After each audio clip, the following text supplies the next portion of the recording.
Welcome to Shri Radha Vallabh academy subject Hindi. ठीक है, आज हम बच्चों अपने आपकी जो रीडर है मधुरिका का 4th चैप्टर पढ़ेंगे, मेरी थाई यात्रा। देखो नाम से ही पता चल रहा है मेरी, यानी कि जो लेखिका हैं डॉक्टर रंजना, उनकी स्वयं की यात्रा जो है उसके बारे में उन्होंने अपने इस पाठ में लिखा है।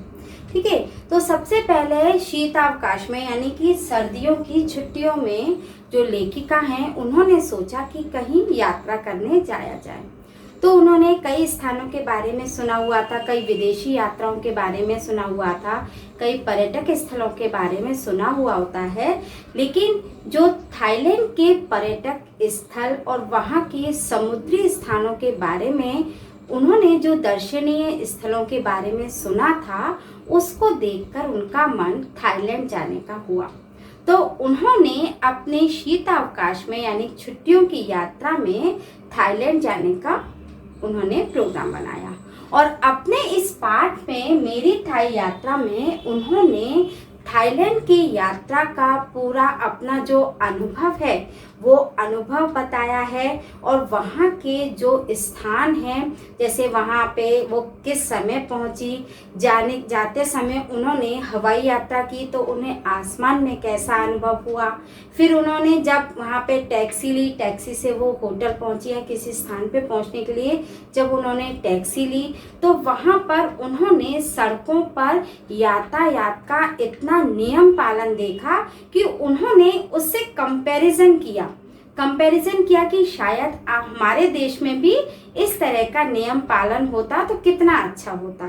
तो वहाँ पे रेड लाइट यानी कि लाल बत्ती का पालन करना और पुलिस जो कर्मी होते हैं जो वहाँ पे वहाँ पे सड़क पार करवा रहे हैं, मतलब कहने का तात्पर्य है कि वहाँ के जो यातायात के नियमों का लोगों के द्वारा जो पालन करते हुए लेखिका ने देखा, तो उन्होंने वहाँ पर मतलब तुलना की कि हमारे देश में भी ऐसा हो तो कैसा हो, अच्छा लगे।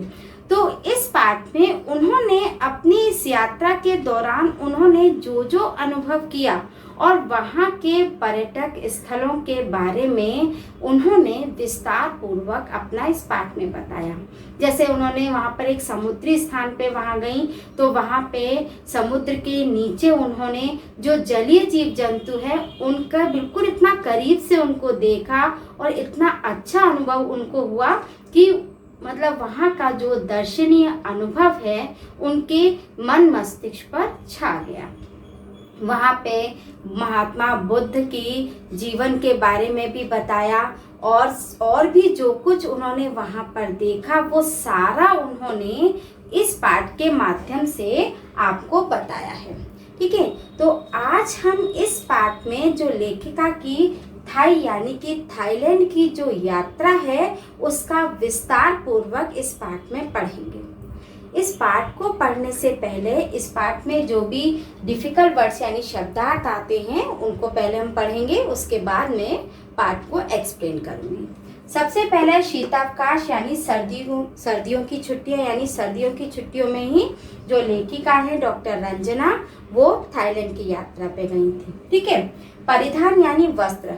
थाईलैंड की यात्रा के दौरान वहाँ के जो रहन सहन, वहाँ के परिधान, वहाँ की सभ्यता, वहाँ की संस्कृति को उन्होंने देखा और उससे अवगत होकर इस पाठ में आपको वहाँ की विदेशी सभ्यता और संस्कृति से भी अवगत कराया है इस पाठ के माध्यम से। इसमें सी फूड यानी समुद्री भोजन, वहाँ पर देखो वहाँ की सभ्यता, संस्कृति, भोजन, रहन सहन, खान पान सब उन्होंने वहाँ देखा। खान पान में भी उनको समुद्री भोजन और नॉनवेज यानी कि जो मांसाहारी भोजन की अधिकता दिखी, तो वहाँ पे उनको इस बात की भी चिंता हुई कि वो शाकाहारी हैं तो उन्हें शाकाहारी भोजन भी मिलेगा कि नहीं। तो वहाँ पे उनको शाकाहारी भोजन किस तरह से मिला उसका भी इस पाठ में वर्णन है। और इसमें ग्रीष्म यानी गर्मी, तो ये शब्दार्थ के अलावा और भी आपके इस पाठ में शब्दार्थ हैं जो आपको बुक में से पढ़ना है। हम इस पूरे पाठ में जो लेखिका ने अपने इस पूरे पाठ में अपनी जो थाईलैंड की यात्रा के दौरान थाईलैंड की संस्कृति, सभ्यता, खान पान, रहन सहन, वेशभूषा, उन सब से हमको अवगत कराया है। तो अब इस पाठ को हम विस्तार पूर्वक पढ़ेंगे। तो बच्चों अब हम चैप्टर एक्सप्लेन करते हैं, ठीक है। मैंने आपको पहले ही बताया है कि इसमें जो लेखिका हैं उन्होंने अपनी पूरी थाईलैंड की जो यात्रा उन्होंने की थी वो सब इसमें, थाईलैंड की यात्रा, वो थाईलैंड कैसे पहुंची, वहाँ की संस्कृति और सभ्यता के बारे में उन्होंने अपने इस पाठ में बताया है, ठीक है। इस पाठ का जो उद्देश्य है बेटा वो है विदेशी सभ्यता तथा संस्कृति का दर्शन कराना, ठीक है। तो सबसे पहले उन्होंने, जो अपनी लेखिका हैं, उन्होंने अपनी छुट्टियों के दिन यानी शीतावकाश जब उनका हुआ तब उन्होंने विदेश यात्रा का प्रोग्राम बनाया। बहुत सोच विचार करने के बाद उन्होंने थाईलैंड की यात्रा की सोची, क्योंकि वहाँ के जो प्राकृतिक दृश्य हैं वो वहाँ के पर्यटकों को बहुत आकर्षित करते हैं। और फिर मौसम का चुनाव भी इसमें अहम भूमिका थी। जो इस समय जो मौसम था वो उस यात्रा के लिए उपयुक्त था, क्योंकि थाईलैंड जाने का सर्वोत्तम समय नवंबर से फरवरी माना जाता है।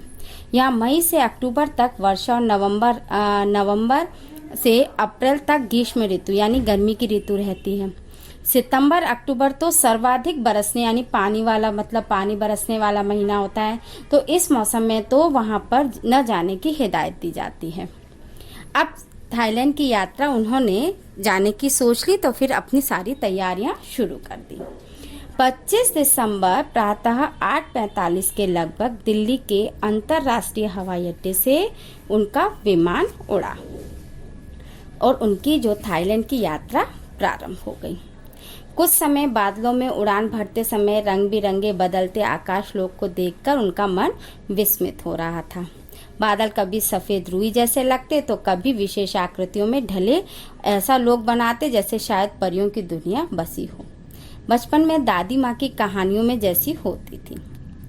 ठीक थाईलैंड 2:30 पर बैंकॉक हवाई अड्डा पहुंचा। थाईलैंड के जो समय अनुसार था, ये थाईलैंड का समय था। देखो अपने भारत और विदेशों के समय में अंतर होता है। तो थाईलैंड के समय अनुसार दोपहर 2:30 पर बैंकॉक हवाई अड्डा पहुंचे, जो थाईलैंड की राजधानी है। वहाँ वीज़ा ऑन अराइवल की सुविधा थी। लगभग 1 घंटे में वीज़ा लगने पर हम हवाई अड्डे से बाहर आ गए। फिर वहाँ पर टैक्सियाँ देखने लगे, ठीक है। टैक्सी हमने ली, फिर वहाँ से रवाना हुए। 25 दिसंबर का दिन था। तो प्रभु ईसा मसीह के जन्म के अवसर पर बैंकॉक की सजावट देखने, आपको मालूम है जो 25 दिसंबर है वो यीशु मसीह के जन्मदिन के अवसर पे हम लोग भी मनाते हैं कि नहीं, है ना, क्रिसमस मनाते हैं। तो यीशु मसीह के जन्म के अवसर पर बैंकॉक की सजावट देखने लायक थी। एयरपोर्ट पर क्रिसमस ट्री के साथ सेंटा क्लॉज बड़े दिन का स्वागत कर रहे थे। 2 घंटे की यात्रा में हमने आसपास की इमारतें, खेत, अनानास, खजूर, फलों के हरे भरे वृक्ष देखे। सड़क मार्ग के दौरान जब वो जब उन्होंने टैक्सी से यात्रा की तो उस दौरान उन्होंने बस, गाड़ी, दोपहिया वाहन को हॉर्न बजाते हुए सुना। मतलब उन्होंने वहाँ पर रोड पर भी बहुत यातायात इतना अनुशासित था कि उन्हें देखकर अचंभा हो रहा था। ट्रैफिक नियमों का पालन वहाँ के लोग बहुत खूबी से करते थे। लाल बत्ती यानी कि रेड लाइट होती तो ट्रैफिक पुलिस वाले को एक वृद्ध व्यक्ति को आराम से सड़क पार करवाते देखा गया तो मन भावुक हो गया कि काश हमारे यहाँ भी ऐसा होता। देखो अपने यहाँ भारत में ट्रैफिक रूल का पालन कुछ लोग तो करते हैं लेकिन कुछ लोग नहीं करते हैं। तो वहाँ के जो ट्रैफिक रूल को देखकर जो लेखिका थी उनका मन ऐसा हुआ कि शायद काश हमारे भारत में भी ऐसा हुआ होता। ठीक है। शाम के लगभग 5:30 बजे हम पटैया पहुँचे। देखो ये स्थानों के नाम हैं, ठीक है। समुद्री तट निकट होने के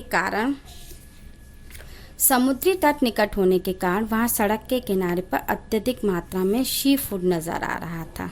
शुद्ध शाकाहारी होने के कारण हमें थोड़ी चिंता हुई। देखो सी फूड यानी कि नॉन वेज रहता है। सी फूड एक समुद्री भोजन होता है बेटा, ठीक है। तो सी फूड समुद्री भोजन को देखकर उन्हें ऐसा लगा, लेखिका जो थी वह तो शुद्ध शाकाहारी थी, तो उन्हें चिंता हुई कि कैसे हम यहाँ पर मतलब शुद्ध शाकाहारी हमें भोजनालय मिलेगा कि भी नहीं, भोजन मिलेगा कि भी नहीं। फिर पटैया पहुंचकर हम अलका बाजार कैबरेट देखने के लिए तैयार होने लगे। हमने सुना था कि पटैया आने वाले अलका बाजार कैबरेट अवश्य देखते हैं। नृत्य संगीत से सजे इस कार्यक्रम की विशेषता यह है कि इसमें अधिक मतलब कार्यक्रम की विशेषता यह है कि इसमें अधिक पाया मतलब नृत्य संगीत की भाव भंगिमा मन को भा रही थी। कार्यक्रम के दौरान एक जगह हिंदी फिल्मों के गीत नृत्य की प्रस्तुति से विदेश में देश का आभास भी, मतलब वहाँ पे हमने जो संस्कृति थी वहाँ पे विदेशी संस्कृतियों में हमारे हिंदी संस्कृति का भी एक गीत जो है नृत्य की प्रस्तुति में वहाँ पर देखने को मिला, तो हमें भी विदेश में अपने देश का आभास होने लगा। फिर नेक्स्ट दिन यानी अगले दिन फिर हमने समुद्री यात्रा का सफ़र किया। बहुत ही रोमांचक था वो सफ़र। यहाँ के कोरल आइलैंड पर पैरासेलिंग और वाटर स्पोर्ट्स का भरपूर आनंद उठाया। डीप सी वार्किंग काफ़ी रोमांच भरा था। समुद्र में नीचे उतरने से पूर्व एक हाथ में दस्ताना पहनने को दिया गया।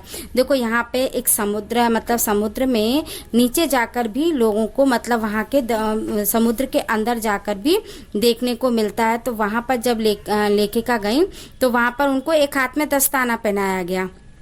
फिर 5 से 6 लोगों को समुद्र में नीचे उतरकर सैर की, मतलब 5-6 लोगों को एक साथ लेकर गए और समुद्र में नीचे उतरकर उन्होंने वहाँ सैर की। वहाँ का अद्भुत ही नज़ारा था। ढेरों जलीय जीव जो मतलब जल में रहने वाले जो जीव थे उनके इर्द गिर्द सामने थे, कोरल थे, छोटी छोटी मछलियाँ आ गई उनके पास, और दस्ताने पहनने से हाथ से ब्रेड खिलाई। फिर हमारे हाथ में दस्ताने थे लेकिन फिर भी हमने उन छोटी छोटी मछलियों को ब्रेड के छोटे छोटे टुकड़े खिलाए। नीला समुद्र और सफ़ेद रेत थी। समुद्र तट पर बैठने, समुद्र के बीच जाकर भीगने, लहरों से खेलना, गोता लगाने का अपना ही मज़ा था। देश विदेश के सैलानियों को देखने, उनसे बातचीत करने का आनंद अलग ही था।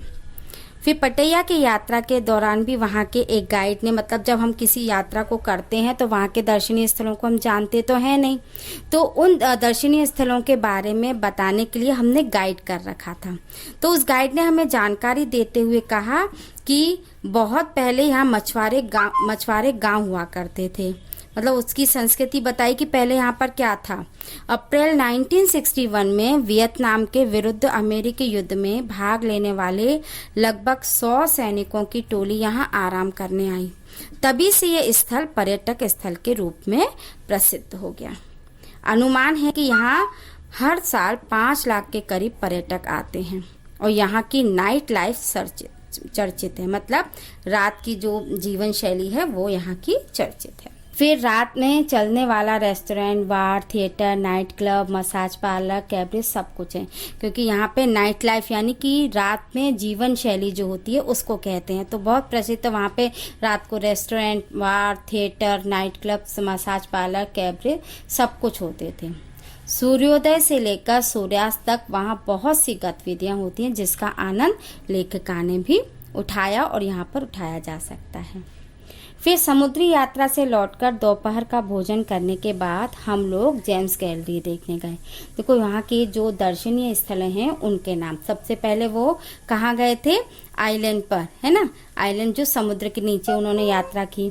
फिर वहाँ से लौटकर फिर दोपहर का उन्होंने मतलब दूसरे दिन दोपहर का भोजन खा के फिर उन्होंने जेम्स गैलरी देखने गए।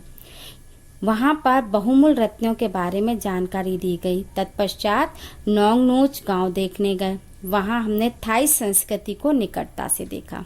वहाँ के जो गांव है उसका नाम है नोंग नूच, ठीक है। तो उस गांव में जाकर वहाँ की जो थाई यानी कि थाईलैंड की जो संस्कृति है उसको वहाँ पर निकटता से देखा। थाईलैंड में बहुत सी नृत्य शैलियाँ हैं जो नाटक से जुड़ी हुई हैं। कार्यक्रम की प्रस्तुति में कलाकार भारी परिधान और मुखौटों को धारण करते हैं, मतलब वहाँ के जो मतलब नृत्य होता है उसकी प्रस्तुति के लिए जो कलाकार होते हैं वो बहुत भारी, मतलब बहुत बड़े वजनदार जो परिधान यानी कपड़े और मुंह पे मुखौटा धारण करके डांस करते हैं। प्रस्तुतिकरण भी बहुत प्रभावशाली था। नृत्य रूप में सांस्कृतिक दर्शन करवाना कलाकारों के अथक परिश्रम का ही परिणाम होता है। जिसमें थाई कलाकार बहुत सक्षम होते हैं और खरे उतरते हैं। इस कार्यक्रम के बाद हमने एलिफेंट शो देखा। एलिफेंट का मतलब तो समझते हो ना, हाथियों का शो। बच्चों ने इस शो का खूब आनंद लिया। शो के दौरान हाथियों के किनारे पे आते ही बच्चे बड़े केले उन्हें खिलाने लगे और उनसे उनसे मिलने लगे। हाथी कभी साइकिल चलाते, रिंग फेंकते, नृत्य करते, नमस्ते करते, पेंटिंग करते देखना बहुत अच्छा लगा। फिर नोंगचूर गांव से लौटते समय थाई संस्कृति दिमाग पे छा गई। मतलब वहाँ से आए तो वहाँ के गांव के जो लोग थे, वहाँ की संस्कृति को देखकर लेखक के मन में वो सारी उनके दिलो दिमाग पे वो संस्कृति छा गई। अगले दिन पटैया से हमने 2 विशेष स्थल देखे, अंडर वाटर वर्ल्ड तथा 3D आर्ट गैलरी। लगा पटैया आना सार्थक हो गया। दिल सोचने पर विवश हुआ कि जाने क्यों थाई प्रदेश को युवाओं नवविवाहितों के लिए पर्यटक स्थल माना जाता है, जबकि यहाँ बच्चों के लिए रुचिकर स्थानों का भरमार है। अंडर वाटर वर्ल्ड के आरंभ में तालाब था, जहाँ मछलियों को बोतल से उनका पेय पिलान, मतलब वहाँ पे बहुत सारी मछलियाँ थी और उनको बोतलों से, मतलब कोई भी पानी पीने योग्य जो पदार्थ था वह पिलाते थे लोग। तो ऐसा लगता था जैसे छोटे बच्चों को दूध पिलाया जा रहा है। फिर भीतर गए तो दंग रह गए। तो उन्हें चारों तरफ और ऊपर कांच में समुद्री जीव जंतु जल में तैरते हुए दिख रहे थे। बहुत रोमांचक लग रहा था। जलीय जीवों को, यानी जल में रहने वाले जीवों को इतनी निकटता से देखना, उनका संसार, उनकी दुनिया, उनके मतलब किस्म, यानी कि तरह तरह की मछलियों को देखना, मानव बुद्धि की जीत का क्या कहना। कभी यह समुद्र की गहराई में उतरती हैं तो कभी अंडर वाटर वर्ल्ड जैसे पर्यटक स्थल बनाकर जलीय जीव जंतुओं के संसार में भ्रमण कराती हैं। तो बच्चों, आज मैंने आपको इस पाठ के जो लेखिका ने जो पर्यटक स्थल तो बहुत सारे, उन्होंने तो पूरी थाईलैंड यात्रा की। तो अब तक मैंने आपको क्या बताया, सबसे पहले उन्होंने समुद्री यात्रा की, उसके बाद वो जेम्स गैलरी गए, फिर वहाँ पे एक गांव में गए, वहाँ के गांव नोंगचूर जिसका नाम नोंगनूच जिस गांव का नाम था, उस गांव में वहाँ की संस्कृति को देखा। फिर वहाँ पर अंडर वाटर पार्क वगैरह देखा, वहाँ पे मछलियों का पूरा जो जलीय जीव जंतुओं का संसार था वो देखा। तो आज इस वीडियो में मैं आपको इतना बताऊंगी। इसके बाद का जो आपका चैप्टर है वो नेक्स्ट वीडियो में बताऊंगी। Thank you.